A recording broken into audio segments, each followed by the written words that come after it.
Okay, I have now finished chapters 46 through 55, and wow. This section feels like the moment where the story stops building tension and finally detonates. Because in these chapters, Viserys dies, Robert dies, Ned is arrested, Arya is on the run, Sansa betrays her own family, the little traitor. Uh, uh, yeah, I don't really like Sansa that much. I don't know if that offends you or not, but I like Arya way better. I like Arya way better. But anyway, Robb Stark, who, remember, he's only 15 years old, marches south with an army. Dany survives an assassination attempt, and Khal Drogo vows to cross the sea and conquer Westeros. Everything that has been quietly building in the first part of this book has suddenly erupted into open conflict. And yet, what fascinates me is that the story isn't just about politics anymore. Uh, it's also about myth, prophecy, and destiny. But first, finally, Viserys dies. And honestly, I've never been so relieved to see a character go. And his last act was just monstrous. He literally threatens to cut Dany's unborn child out of her womb. His own younger sister. He threatens to cut her unborn child out of her womb. This man has been abused. Okay, man is a little giving him a little too much credit. This twerp has been abusive to her the entire story. But this is the moment where he fully reveals himself. And what's fascinating is that his death is deeply symbolic. Drogo pours molten gold over his head. And then Dany thinks, toward the end of the chapter, it may be the last line of that chapter, but she thinks to herself, he was no dragon. Fire cannot kill a dragon. That line is just incredibly mythic. I just love that line. Because Viserys, he spent the whole book talking about himself as being the dragon, and you don't want to wake the dragon, and all this. But the story quietly reveals something else in this moment, I think. That the true dragon isn't Viserys. The true dragon is Dany, or the child she's carrying. But like he's the false dragon. She's the true dragon. But this actually reminds me of something Tolkien does repeatedly in The Lord of the Rings. Because Tolkien contrasts false rulers with true kings. And he does this all through, but the biggest one is in characters like Denethor, who clings desperately to power and collapses under its weight. But the rightful king, Aragorn, and I touched on this in my last video, but Aragorn doesn't grasp for power. He grows into it. But Viserys is just the opposite. He screams about being king. He demands loyalty. But he never shows a single quality that would make him worthy to rule or would make anyone want to follow him, to be frank. I mean, I would love. I'm American. I don't want to live under monarchy, but Tolkien wrote Aragorn so well that I would love to be ruled over by a king like Aragorn. And the story eliminates Viserys in one brutal, symbolic moment. But then we get something very surprising. Robert Baratheon dies. But here's the great thing. Right before he dies, Ned's old friend emerges again. The man Ned once fought side by side, his old friend. We see him come back. The throne hadn't completely destroyed him. Robert admits he was wrong about wanting to kill Dany and her unborn child. He recognizes that Ned was the only one willing to tell him no. And he asks Ned to become the protector of the realm until his son Joffrey comes of age. For a moment, we glimpse the old Robert again, the warrior king who overthrew the Targaryens. It's tragic because that realization comes too late. But then we see the real tragedy unfold. Ned has a chance to seize power. Renly tells him to to strike now. Strike now. Take the royal children hostage. Do things quick. And Robert isn't even yet dead.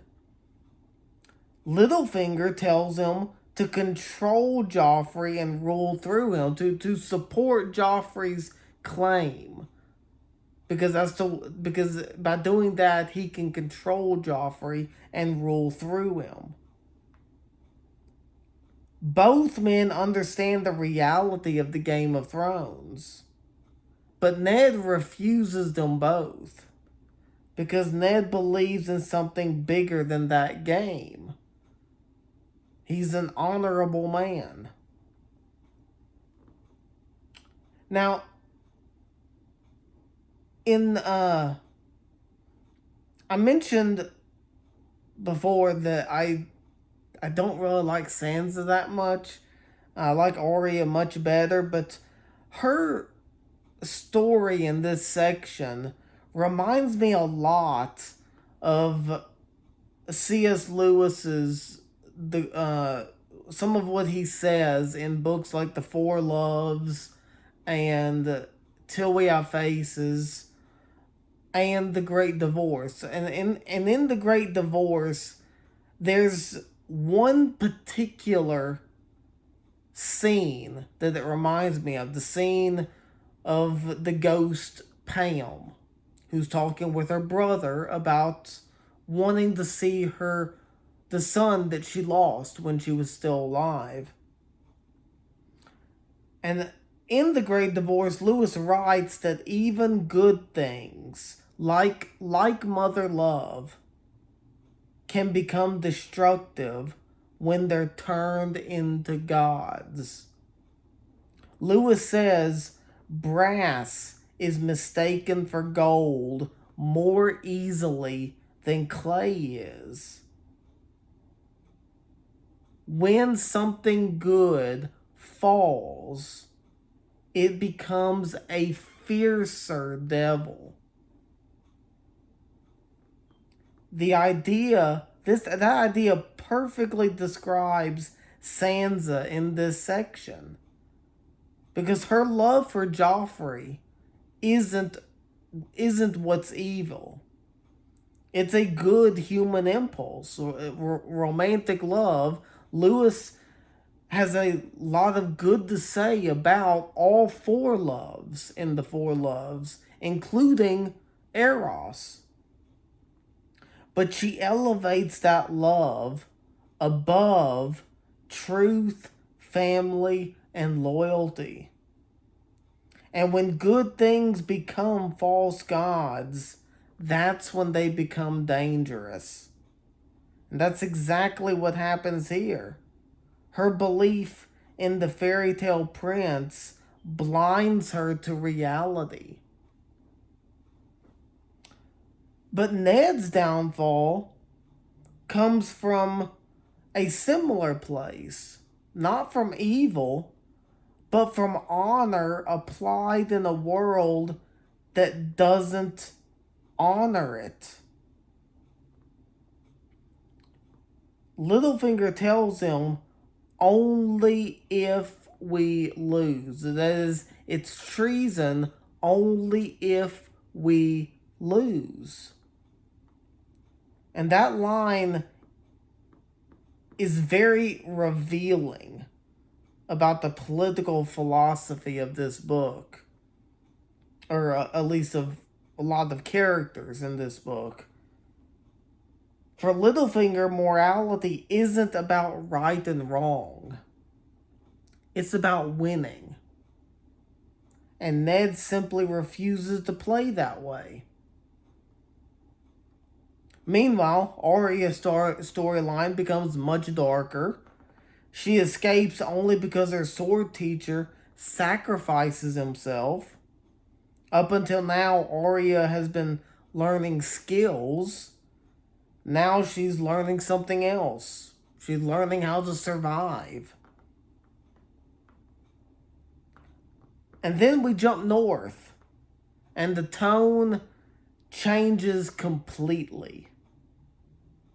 There's some bodies found near the wall, and they notice that they're not rotting, and animals refuse to approach them, except for John's direwolf ghost. But all the other animals refuse to approach them. They're not rotting. There's something very strange about these bodies. And John remembers old Nan's stories that she would tell to him and Robb and Arya.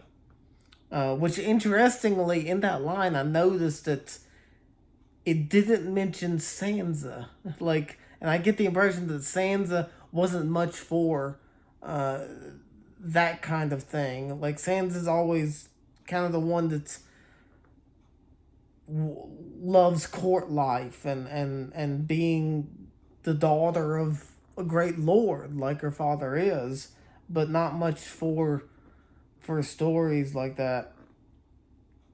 But John remembers old Nan's stories about the others. This is where the story also feels very Tolkienian to me. Because in Tolkien's world, ancient evils slowly reawaken. Very early on, it's said in Lord of the Rings that the shadow always after a defeat and a respite, the shadow takes another shape and rises again. The real war is not political, it's cosmic. And here Martin is hinting that something like that may be happening in Westeros too. While the nobles play their Game of Thrones, something far older may be stirring in the north. And then in the east, another power begins to rise. Dany survives an assassination attempt, which we know was ordered by Robert. And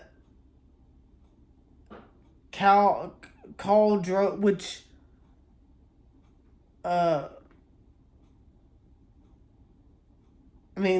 Varys was told by Ned to stop it, and Varys said that he had stopped it, but evidently he didn't. Evidently Varys lied. But Khal Drogo responds to the assassination attempt on his wife by finally swearing to cross the sea and conquer Westeros. And we know that the Dothraki don't like boats and don't like crossing the sea, but Khal Drogo is finally it's moving in that direction of conquering Westeros. And suddenly the girl who began the story powerless is becoming one of the most dangerous figures in the world. She says the usurper has woken the dragon. And that line feels very prophetic. And finally, we see Robb Stark march south with an army. And the moment with Catelyn is heartbreaking, because he's still just a 15-year-old boy asking his mother what to do. But she forces him to grow up instantly. She tells him, "These are your bannermen, not your friends. Command." And Robb makes his choice. And he says, "I will not lose." That line feels like the birth of something new. That a boy is becoming a leader in war. And by the end of this section, it just feels like three massive forces are igniting all at once. Because in King's Landing, the Game of Thrones is turning deadly. In the north, ancient horrors may be returning at the wall. And in the east, a dragon is awakening. And somehow all three of these stories feel like they're moving toward the same collision. And that's what makes this part of the book so powerful, because it shows how small the political struggles really are. Kings die, hands are arrested, armies march. But somewhere beyond all of that, the real story may only just be beginning. There are things going on way bigger than the politics that people are concerned with in King's Landing and the game and the Game of Thrones, what the book is named after.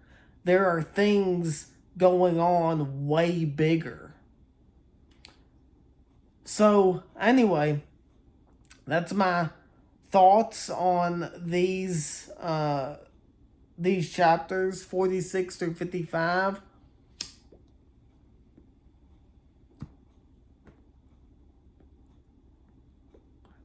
I'm closing in on finishing this book. Like it's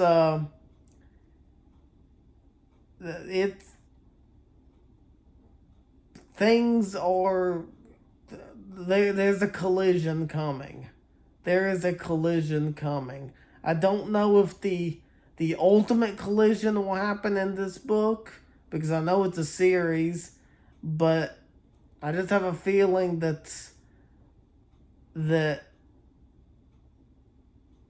the real story is way bigger than the Game of Thrones.